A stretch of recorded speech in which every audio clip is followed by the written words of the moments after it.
Hey there, guys. What a fun day of Wrestlecade here on this Saturday. Like I say, Saturday is always the big day. This is where everything goes down, the biggest fan fest and the biggest super show. And so let's get into all the items that I got. Then I'm going to dig inside of the encyclopedia and look at all those autographs. And then we're going to rate and review the super show. So yeah, this is going to be a long one. So get your popcorn and just stick with me. But right here is my poster. I told you guys I was going to be working on this over the stretch of this entire weekend. And yeah, I've got some big names on here. The Hardy Boys signed it after the match for free. And so yeah, I'm going to read off all the names that are on here. Jeff Hardy, Matt Hardy, Caprice Coleman, Shane Dawson, Savannah Evans, Bojack, Rosemary, Logan Q, Andrew Everett, Axton Ray, Haley Melton, Mance Warner, Tracy Myers, Speedball Mike Bailey, Caitlin Marie Teasy, Janai Kai, Sue Young, Effie, Allen Angels, Jamie Senegal, and Vanity. So I'm very happy with how this is turning out. Probably going to get a few more tomorrow, but so far this poster is looking really nice for the year. Next up, I got a shirt that my friend here gave me. This is Diego and Bojack right here. This is a shirt right here. It's a size too big for me, but I would definitely grow into it, and I really enjoy the shirt. Next up, I always like getting a Slam Buddy at most of the events I got. And right here, I got Brad Attitude right here. And this was actually pretty cheap because most of the buddies, I'm usually paying like $45, and Brad Attitude was only charging $35 for his. He put 2 Braden in his autograph, and as you see, it's got the detail of the AML #1 champion. There is only one, and so I really do like this Slam Buddy, and glad to add it into my Slam Buddy collection. Next up, at the GCW match yesterday, it was Joey Janela versus Mance Warner, and I don't remember if I told you guys, but at the end of the show, I did get a piece of the door that they broke into, and so I got Joey Janela to sign the door piece for me right here. He put the date and his autograph, and for only $20, he also threw in this 8x10 signed right there. Very cool. Really enjoyed that as well. Next up is Jacob Fatu, and a lady from my church went to American Samoa because she has family there, and she brought this back, and I wanted to get this signed. And so here it is. It's signed by Jacob Fatu. He was so happy that I had this. He just said it means a lot to him. And so he did end up throwing in this 8x10 right here of Jacob Fatu. And he also got a picture with me, which I'll show later on in the video. And the last 8x10 I got, you guys will see later, but I paid $10, only 10, for him to sign my encyclopedia. And he also threw in this 8x10. So $10, and I got him in the encyclopedia and on this 8x10, a great deal. So 3 8x10s I add to my collection: the door piece, the Slam Buddy, the tribal lay, and the shirt, and of course the poster. First up in the encyclopedia, I got Andrade here. Super happy to be able to meet him and get him to sign my encyclopedia. I also got a picture of him, which you guys will see later on in the video. Next up was a great deal that Brooklyn Brawler gave me. As we know, he has been multiple gimmicks: Abe Schwartz, Brooklyn Brawler, Doink the Clown, so many. And so he has this deal to where you can get all 5 of his places in the encyclopedia for $40, and his autograph is just $20 for one spot. And so that's like 5 autographs, and so that's $100 right there for only $40. And so I definitely took the deal. So his first spot is Abe Schwartz. And so this is looking like a really nice first 2 pages. Yep, it's completed for the people that are still alive and people that I can still possibly get in here. Right here is his spot as Brooklyn Brawler. And he also signed as Doink, which I had Doink #2, and so he signed as Doink #3. Right here is where he signed as the Heenan family. And his last gimmick was Kimchi. There he signed. So I was very happy that I could get all of those spots completed in just $40. Right here is where I got Peyton Royce under the Iconics. Right here is where I got Danny Burch for only $10, plus, like I said, that 8x10 that he signed. Right here is where Enzo Amore signed, and he put "How you doing?" hashtag SAWFT, and then his autograph right there. He's always super nice, and so glad I could meet him again. Right here is where Eric Rowan signed, and he put "Follow the Buzzers," and then, of course, his autograph. And then under the WCW section, I got Conan to sign. Right here is where I got Roderick Strong to sign.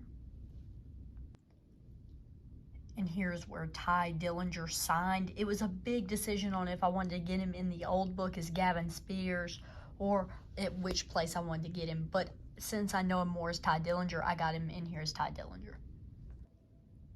And so I'm pretty sure that's all the autographs I got out of the 2 encyclopedias. Right here is my picture that we took with Andrade El Idolo, and our picture with Rock Riddle, and he was really fun. He took a bunch of different pictures. I'll show you guys 2 on the screen, but yep, he was really nice. Next up is the picture we took with Roderick Strong, and of course, as you can see, I'm choking him, which he didn't know, and then we kind of made a joke about it after, so yeah, he was definitely really fun to talk to. Right here is my picture I took with Jacob Fatu. Here's our picture we took with Conan. Right here is our picture with Eric Darkstorm. Here's our picture with one of my personal favorites, Rhino. And here's our picture with the AML champion, Brad Attitude. And we waited in line for a pretty good while. It was a long time. And we finally got the seats that we wanted. We were at the railing right there where we like to be. First up was like the pre-match. It wasn't live on air and it wasn't recorded, but it was a great match. This was the AML showcase between the Skyline versus White Mike Gustavo, Billy Brash, the Beer City Bruiser, and of course Axton Ray. And they really started off hot. Axton Ray looked really good in this match, and of course the crowd loves White Mike, and so everybody was just yelling White Mike the entire time. And so, yeah, it was a great opening to the show, and I'm going to give it a B. And then this guy comes out here, which I have no idea who he is. It's the guy on the screen. I know it's bad lighting and stuff. Sorry about that. But, yeah, he did come out, and he kind of ran off the ring announcer, and he's like, "I'm undefeated here, and I never get my credit. I've beat legends, and I still never get my credit." And then next thing you know, coming out to the ring is Wardlow. And of course the crowd is going absolutely wild for Wardlow. He comes out, does his finisher probably about 4 or 5 times on that random guy.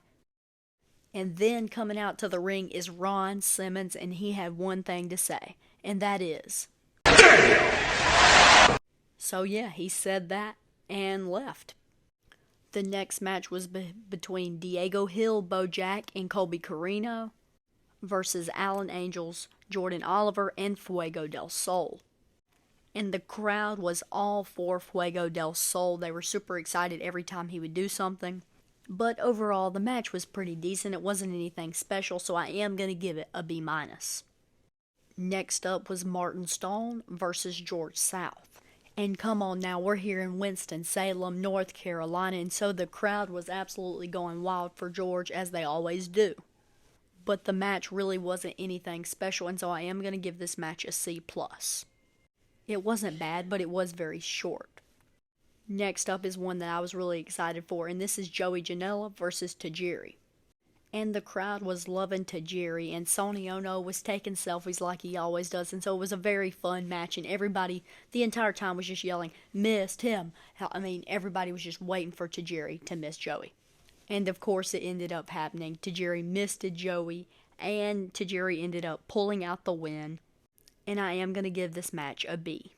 Next up is the Hughes brothers, accompanied by their dad Devon, versus the Andersons, accompanied by Arn Anderson. The Andersons ended up pulling out the win, but of course Devon ended up getting involved, and so did Arn. But the entire time, even though the Hughes brothers were the heels, and Devon was supposed to be playing heel too, the crowd was loving Devon. They just kept yelling, "Get the tables," and finally it did happen, and the table was broken. but it wasn't anything too special, but I am going to give it a B. Next up is one that I was very excited for. This is EC3, Fodder and Angelina Love versus Matt Cardona, Steph DeLander, and Brad Attitude. And I knew this one was going to be extremely entertaining when you got the amazing heel of Matt Cardona and Steph DeLander, and Brad Attitude is also an amazing heel. And so, of course, Matt Cardona yelled at the fans so much, and then people were yelling at Steph DeLander, including me, saying, "We want Chelsea," and everything. And so, yeah, I got involved. I had Steph DeLander flicking me off and yelling at me. So, yeah, it was really fun. But near the end of the match, Fodder did turn on EC3 to make Matt Cardona, Brad Attitude, and Steph DeLander able to get the win for this match. And so now we are going to get Fodder versus EC3 tomorrow at AML the day after. So that's a new a new match that we're having for tomorrow, so really excited for that. But because of the entertainment and how good the heels were I'm going to give this a B+. And here's where it got really good. This was my prediction for match of the weekend, and this is Speedball Mike Bailey versus Andrade, and I'm pretty sure I'm correct for match of the weekend. Even though Joey Janela and Mance Warner had a great match, that's a different style. This is actual in-ring work. That match was kind of just like literally putting your life on the line. This is an actual technical match. And Speedball Mike Bailey, where is this man's huge contract? Because he is phenomenal. He has had 2 banger matches 2 years in a row at Wrestlecade, and he's amazing. He works very clean, does not sloppy at all, and he works at a very fast pace. So it's impossible to get bored while he is in that ring. And these guys went on for so long, working their absolute butts off, doing crazy moves, like I said, working at a fast pace the entire time, which that's the type of matches I like, because if I'm about to fall asleep during your match, it's not a good match. And then you just add in the appearance of CJ Perry and her managing Andrade, that just adds on to it, and so I am going to give this match an A. It really was good. I'm not even being biased just because I was there. Next up was the Top Rope Battle Royal, and like I said in my predictions, it's impossible to guess the winner because there's always some kind of special guest that comes out in the middle of it and ends up winning it. And for this Top Rope Battle Royal, whoever wins gets the belt. I think it's the TRB belt or something, Top Rope belt. And of course, White Mike was in this, so guess who the fan favorite is? White Mike. And it was a lot of fun. I really enjoyed the match. But then during the special guest that came out during the match was Violent J, and Violent J ended up getting the win. Which personally, I would have preferred somebody else to get the win. Maybe like a younger talent or somebody like Ricky Morton. I would have enjoyed more. I'm biased because I don't know much about Violent J, but yeah, he did end up getting the win. But honestly, how do you rate a battle royal? There's so much going on. Like, I just can't rate it, so I'm just going to give it a thumbs up. Next up was a match between El Hijo del Vikingo versus Jacob Fatu, and this match was an absolute banger. It was so good. Vikingo is so good. He can do some crazy stuff. And then Jacob Fatu is at it. He is so athletic. And this guy is not small. This dude is a big guy. And he was doing like top rope moves and stuff that you're going to see cruiserweights doing, like Ricochet. This dude was doing it. I was so impressed. Like, where is this guy's WWE contract? And of course, like I said, Vikingo just does absolutely wild stuff, and they worked really well together. Oh yeah, and I forgot to say, Conan was managing Vikingo, so that just adds on to it, and Vikingo did end up getting the win, but I'm going to give this match an A-. Next up was the only women's match on the Super Show, and this was Masha Slamovich versus Marina Shafir. And if I'm being truly honest, this match was kind of bland. This is more your technical match. They were really doing submissions the entire time, locking each other up, which that might be some people's style. But if I'm being honest, the entire crowd was dead. Nobody was really cheering the entire match. This was kind of like that rest match, which I hate to say it because both women are phenomenal. They're both very, very talented. It was just more on the boring side of matches, and so I am going to give this match a B-. Oh yeah, and Marina Shafir did end up getting the win. And next up, if you want to talk about a loud pop, we got to talk about the Hardy Boys. This crowd was so loud for the Hardy Boys, and then they were going up against Rhino and Heath Slater. It was very entertaining. In the opening moments, they were talking about, of course, Heath Slater's gimmick is I got kids, and then Matt Hardy said I've got kids, and then he ends up, because of course the crowd's yelling delete, delete, and so he tells Heath Slater he's going to delete his kids and that he has more kids than Heath Slater, so he can't say that phrase. And then he says, I got more kids than you, and one of my kids is the most famous Hardy, which is the Gothic baby. And so yeah, the beginning moments of this match were really fun. And just being able to watch Matt Hardy and Jeff Hardy in the ring is absolutely amazing. And like I've said, I'm a huge fan of Rhino. Got to watch him gore Jeff Hardy. And so yeah, it was a pretty decent match. I'm going to give it an A-. And the Hardy Boys, of course, got the win. And after the match, the Hardy Boys stayed to take pictures with literally everybody around the ring. It was great. Definitely Matt Hardy, because Jeff Hardy, he's doing a rock concert, and probably right now, I didn't go to it, but he had a concert. But Matt Hardy stayed to give and take a picture with everybody there. So I'm giving this match an A-, and it was a great second day of Wrestlecade. I'm excited for tomorrow, of course, because we have AML the day after and the Ladies Night Out event. But this weekend has gone by so fast, yet it's been so fun. And I hope you guys have enjoyed my videos talking about what I've got at Wrestlecade, because I bet everybody that came to this event has been having fun. And so I'll see you guys tomorrow with my review for tomorrow. And I'll see you guys on the next one.